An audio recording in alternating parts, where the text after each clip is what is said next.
Is that Tafar? Sugarland. Sugarland. My dog. It is Tafar. What's up? Didn't Sugarland move away?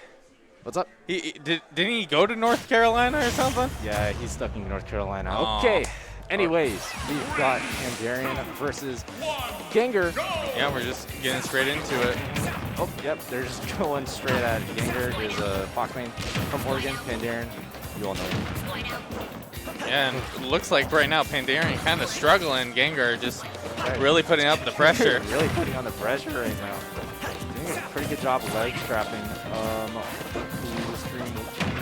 Layout. Yeah, hopefully. Game. Yeah, it's kind of hard for us to see as well. You're not alone. Make it full screen. Oh, hopefully, if it stays this. Okay, there we go. Up smash. Pulls out the stock from Gengur. Oh my goodness. Big up smash. That was a really solid stock. Drills on the Ivysaur. Ivysaur, I think, struggles a little bit in the 1v1 versus Fox. Definitely in that like initial moment, but if Fox can get in with a few moves, it definitely can put Ivysaur in a bad situation. Charizard's out. Takes just a couple big meaty hits from the Lizard. Will knock that Fox right off the stage. He's just moving all around right now. He's looking pretty hot. Yeah, if I learned anything from watching Gengur, he plays really safe. He will hardly go for anything that he knows will end up getting him punished in the end. Unfortunately, he did get punished there. I mean, I think that's the proper way to play Fox, you know? I mean, as fragile as he is, it's, you can't be taking too many risks. As crazy as it looks, you know, when Fox is on fire, he's making all the right decisions, picking all the right aggro decisions. Still a fragile guy. Yeah, definitely a lot of bait and punishes. Yeah, Pandarian kind of finding Pandarian's feet right now. Up throw, gonna look for the landing, switches to Ivysaur. Probably just extend the defense a little bit.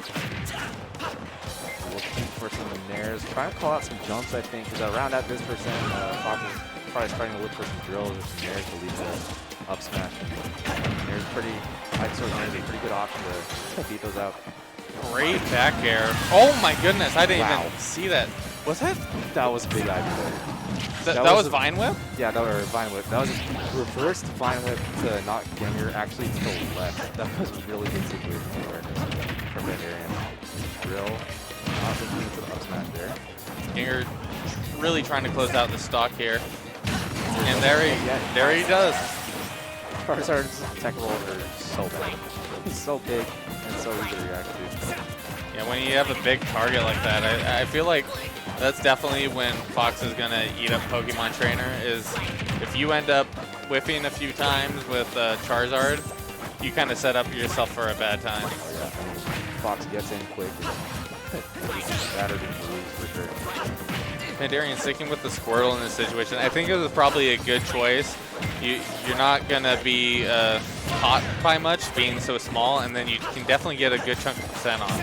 I mean, yeah, the Squirtle plays a less committal game overall. When you're at a low percent, you don't want to give up too much if you get caught with. Oh no! Charizard hit high too.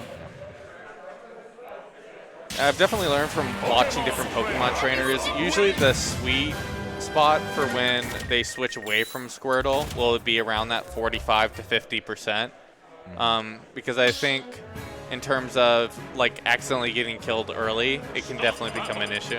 Oh yeah, I mean Squirtle definitely has an easy time, usually in the neutral game, but you can definitely rob some stocks pretty quickly if you don't get out there at high percents. All right, game 2. That was looking really close. And are they running it back?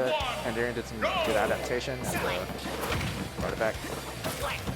Yeah, so Pandarian now with one. I wonder if Gengur is going to change up his approach in any way specifically. If I had to guess, maybe going for a little more grabs. There's another one. Foxes really love to just throw you up and just see what you do to disadvantage. Try to pick out some habits, try to do some. Oh my goodness! Really got up there with that. Yeah, very clean movement from Pandarian there. Pandarian just always in the right spot at the right time to punish Gengur recoveries. In the last couple stops that we've seen. Not so fair. Nice. Something also I know about Gengar specifically is, like I spoke a little soon, but he will rarely do anything off stage. He will usually go for something based on different get-ups, like such as get-up attack, roll, or maybe jumping at ledge. Yeah, I mean, that's definitely Fox's strength. Is not so much in the edge guarding at all, and far more in the ledge trapping. Oh, good nice. down air from Pandarian. They're putting Gengar in a very difficult situation. Poor Fox, he's off stage, and you really know how to just react and cover to what he does. Makes it hard to come back, but good job at Gengar. Yeah. If Pandarian stays Squirtle for quite a while, I think Gengar will definitely struggle a bit to get any percentage on the board, because Squirtle just being so small and quick moves. Frame data is good, pretty low commitment. Not what Fox wants in terms of punchability. Definitely just hard to deal with. And Ivysaur just makes Fox explode. Goodness, again with the forward smash. Do you think they're gonna run it back a third time at PS2? I mean, I don't think any stage really gives either character too much of an advantage. Besides, like maybe Yoshi's story gives PT a slight advantage.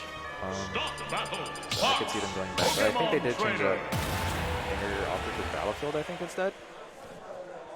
Interesting choice. I'm not sure how Fox would get any more benefit out of this stage. If anything, I'm a little bit more concerned about those platforms, especially when Pandarian switches to Ivysaur and just catching anything with the up air. Yeah, that is pretty generally the story that we see with Triplats. It's kind of double-edged sword depending on the character that you're kind of taking it into. Sometimes we get just as much or greater reward as we do.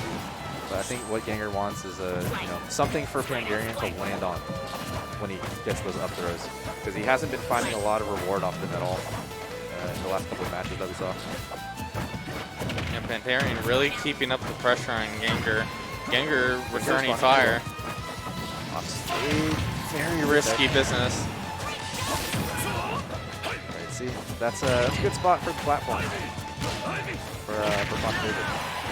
In terms of characters and where Pandarian is taking a lot of this stocks, when the Ivysaur is out, it's definitely time to be scared. Oh my goodness, I didn't even see that coming. The flare bits. Yeah, PT's weaknesses are generally known pretty lackluster disadvantage outside of having that frame 1 Pokemon switch. Don't usually have the greatest frame data to get people off of you. Usually pretty floaty, unfortunate weights, sizes, shapes. Makes it hard to get out of combos and pressure. And Ivysaur just doing a really good job at covering most of Gengar's options.